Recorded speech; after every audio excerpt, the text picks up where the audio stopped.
कार्बी युवा महोत्सव में उपस्थित आसाम के मुख्यमंत्री doctor Himanta Biswa Sarma ji, Karbi Anglong autonomous council के chief executive member Shri Tuliram Ronghang ji, deputy speaker doctor Numal Momin ji, Karbi king Shri Longsing Ronghang ji, Shri Chandra Singh Kro ji, president Karbi cultural society, जनप्रतिनिधिगण, कार्बी कल्चरल सोसाइटी के पदाधिकारीगण, गणमान्य अतिथियों, देवियों और स्वजनों, नमस्कार करदम।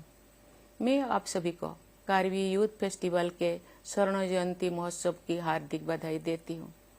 जब मुख्यमंत्री महोदय ने मुझे इस आयोजन के आने का आमंत्रण दिया तो मुझे सहज ही महसूस हुआ कि ये युवा महोत्सव अत्यंत महत्वपूर्ण है और मुझे इस समारोह में भाग लेना ही है। आज मैं व्यक्तिगत रूप से आपसे नहीं मिल पा रही हूँ, लेकिन मुझे वर्चुअल माध्यम से आपसे जुड़ने का अवसर मिला है। वर्ष 1974 में प्रतिवर्ष आयोजित हो रहा ये युवा महोत्सव अब आसाम ही नहीं बल्कि पूरे देश का कल्चरल कैलेंडर में एक महत्वपूर्ण आयोजन के रूप में अपना स्थान बना चुका है। मेरा विचार में कार्बी अंगलंग का ये युवा महोत्सव एक प्रकार से भारत के स्वर्णिम भविष्य का महोत्सव भी है।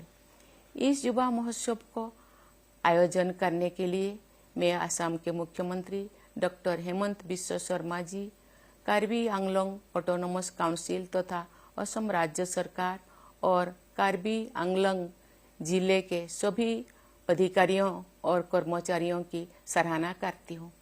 विलुप्त हो रही जनजातीय कलाओं तथा परंपराओं के संरक्षण के लिए कार्बी कल्चरल सोसाइटी की गतिविधियों की भी मैं प्रशंसा करती हूँ। ये युवा महोत्सव कार्बी जनजातीय समुदाय की सांस्कृतिक विरासत के संरक्षण को प्रोत्साहित करने के साथ साथ अन्य समुदायों के साथ मिलजुल कर विविधता का उत्सव मनाने का भी अवसर है। अतीत की दुखद स्मृतियों से मुक्त होकर उत्साह एवं ऊर्जा के साथ प्रगति पथ पर आगे बढ़ने में इस युवा महोत्सव की महत्वपूर्ण भूमिका रही है। मुझे बताया गया है कि ये युवा महोत्सव पूर्वोत्तर क्षेत्र का अपनी तरह का सबसे बड़ा आयोजन है। मुझे ये जानकर प्रसन्नता हुई है कि इस महोत्सव में नृत्य, संगीत, खान पान, खेल कूद, कला और शिल्प तथा परिधानों की शोभा का सुंदर प्रदर्शन तो होता ही है, यहाँ साहित्यिक गतिविधियों तथा सांस्कृतिक प्रतिस्पर्धाओं का आयोजन भी होता है। इस प्रकार इस महोत्सव द्वारा यहाँ के लोगों, विशेषकर युवा वर्ग में निहित प्रतिभा को बहुआयामी एवं कलात्मक अभिव्यक्ति मिलती है। मुझे बताया गया है कि इस महोत्सव में परंपरा और आधुनिकता का सुविचारित समावेश किया जाता है। यह जानकर मुझे प्रसन्नता हुई है कि लगभग 5000 युवा प्रतिभाओं ने इस महोत्सव में आयोजित प्रतिस्पर्धाओं और कार्यक्रमों में हिस्सा लिया है।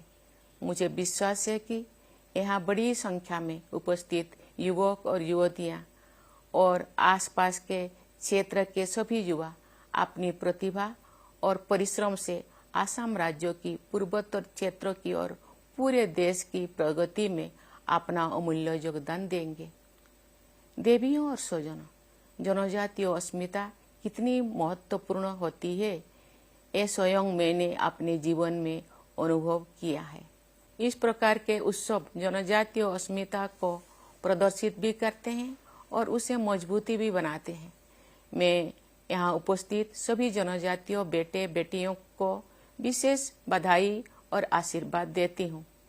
मैं ये मानती हूँ कि जब युवा पीढ़ी सही दिशा में सही सोच के साथ आगे बढ़ती है तो समग्र विकास तेजी से होता है।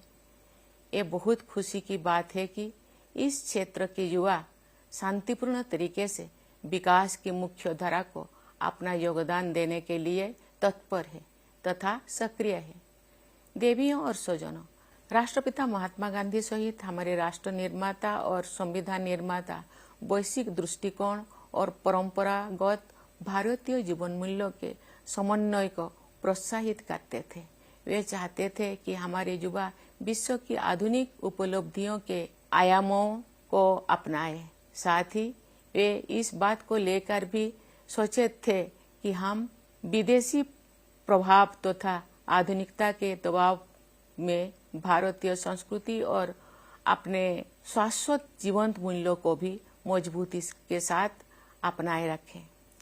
आधुनिक विकास के साथ साथ स्थानीय जनजातीय पहचान को बनाए रखने के उद्देश्य से पूर्वोत्तर क्षेत्रों के असम, मेघालय, मिजोरम और त्रिपुरा के कुछ जनजातीय इलाकों के लिए संविधान के भाग 10 और छठी अनुसूची में विशेष प्रावधान समाहित किए गए हैं तथा स्वशासन की व्यवस्था सुनिश्चित की गई है। इस प्रावधान के लिए सभी देशवासी लोकप्रिय गोपीनाथ बरदलोई तथा बाबा साहेब डॉक्टर B.R. अम्बेडकर के सदैव कृतज्ञ रहेंगे। कार्बी लोक संगीत के दिव्य गुरु रंगसिन सार्पो, कार्बी समुदाय के महानायक थोंग नोकबे तथा कार्बी समुदाय के जन जन के हृदय में बसे कचिर रोंगहांगपी की मूर्तियां इस परिसर में स्थापित की गई है। ऐसी विभूतियों का सम्मान करके आप सब अपने परंपराओं का संरक्षण और संवर्धन कर रहे हैं। इसके लिए मैं आप सबको साधुवाद देती हूँ। मुझे ये जानकर प्रसन्नता हुई है कि कार्बी आंगलोंग सहित असम के सभी अनुसूचित क्षेत्र में राज्य सरकार तथा ऑटोनोमस काउंसिल समग्र विकास के लिए प्रतिबद्ध होकर पूरे तालमेल के साथ काम कर रही है।